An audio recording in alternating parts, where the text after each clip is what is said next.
Quand on parle d'abord de manuscrits de Tombouctou, c'est un univers déjà intellectuel dont on parle et qui date du 15e, 16e siècle pour venir, quand même pour parler de l'époque le plus embellie sur le plan intellectuel.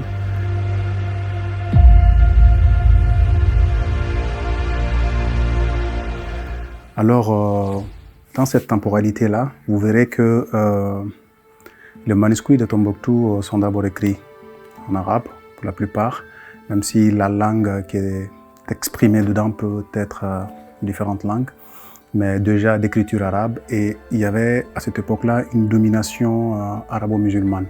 Donc pour tout ce qui est des droits de l'homme, de liberté d'expression, des droits des femmes et tout ça, il faut comprendre que tout ce qui est dans les manuscrits concernant ces sujets sont des sujets qui sont en lien avec l'islam de base.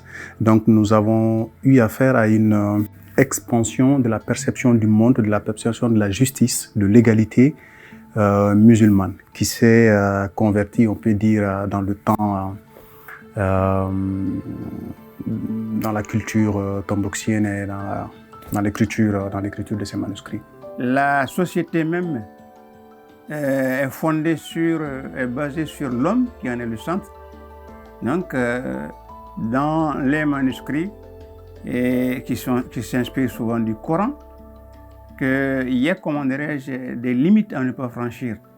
Donc, chaque homme a ses droits, chaque homme a sa liberté, et il y a un ensemble de garde-fous, un ensemble de prérogatives, de conseils qui interdisent certaines choses.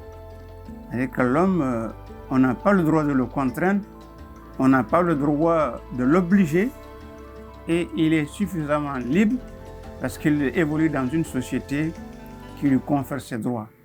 Ce sont des droits innés, inaliénables, et on en trouve suffisamment dans les manuscrits, et souvent avec des illustrations. Si nous sommes réunis, c'est parce que nous partageons une conviction fondamentale. Les droits humains ne sont pas un slogan, ils constituent le socle même sur lequel repose une société juste, stable et prospère. Donc les manuscrits qu'on a ici à Tombouctou, qui sont exploités, qui sont lus, c'est des manuscrits qui datent de l'époque médiévale, donc les réalités ne sont pas les mêmes. Et à l'époque médiévale, le droit à l'éducation était encadré par la morale islamique. Donc, vous pouvez dire ce que vous voulez, vous pouvez dire ce que vous pensez, mais il faut que ça soit en conformité et surtout en concordance avec la morale islamique, avec les textes sacrés du Coran, avec donc les traditions islamiques. Dans une famille, on donne la parole à tout le monde pour s'exprimer sur les faits de la famille. Il ne faut pas seulement dévier, il ne faut pas seulement avoir un langage grossier. Tant qu'on respecte la société, tant qu'on respecte la gérontocratie, on est libre même de faire des taquins causés pour égayer la foule. Je dirais sans elle, aucune société ne peut avancer. La liberté d'exprimer ses idées, ses besoins, ses critiques et ses aspirations est le moteur de toute transformation sociale. Il est aujourd'hui indispensable que le progrès d'une société dépend de la place que la femme occupe. Donc Tombouctou a vraiment rayonné sur le Sahel et l'Afrique de l'Ouest, étant comme une ville lumière et une ville de droits de l'homme. Déjà au XVIe siècle, Tombouctou était une superpuissance à la fois des droits de l'homme et de culture. Vraiment, je les salue, le partenaire Gomni comme le partenaire britannique. Et je les salue, c'est une très bonne chose.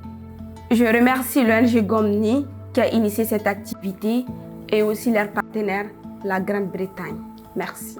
On ne peut pas s'attendre à un développement quelconque qui n'est autre que le développement de l'humain. Et le développement de l'humain passe par le développement de l'intellect. Et d'où le remerciement pour l'ONG Gomni et son partenaire à la Grande-Bretagne pour cette initiative.